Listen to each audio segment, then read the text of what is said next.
Horror as a cultural form has an amazingly rich symbolic vocabulary. Different themes, styles, objects, tropes, and motifs are all used to create particular effects.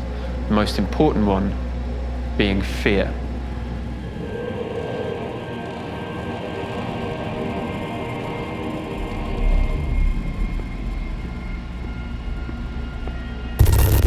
So much of this symbolic vocabulary is drawn from religion and theology.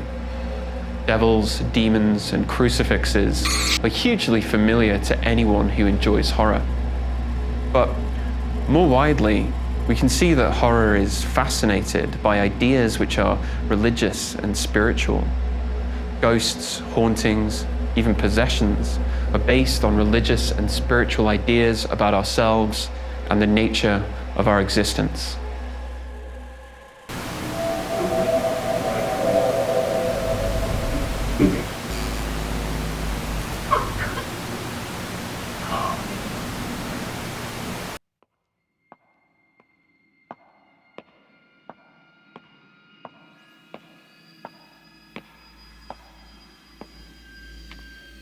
Horror in all of its forms isn't just about the threat of physical suffering,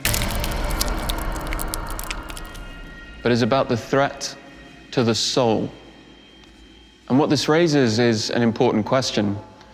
Is horror just a series of scary stories? Or is there something deeper going on that those of us who study religion and theology should be paying attention to?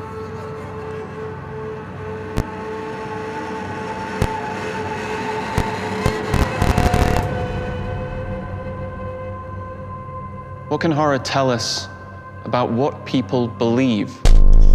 In this project, we want to draw those who engage with horror into the conversation through a wide-scope survey, focus groups, and interviews to learn from people how horror in all of its forms shapes what people believe and helps us understand issues of religion, spirituality, and theology.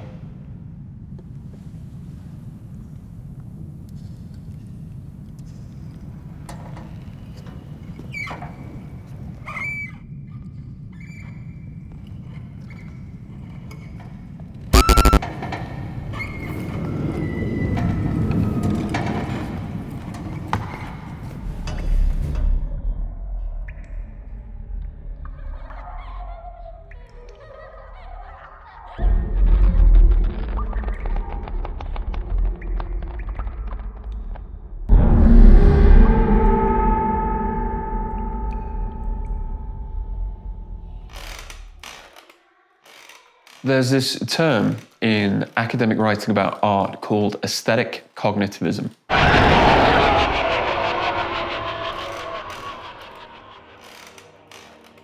Very simply, it's the notion that art is not just a pleasurable experience, but it conveys a kind of knowledge or understanding. Most of the people who write about this tend to focus on what we'd call high culture, great works of art, classic novels, that kind of thing. And from that point of view, it's no surprise that horror hasn't been given the same attention.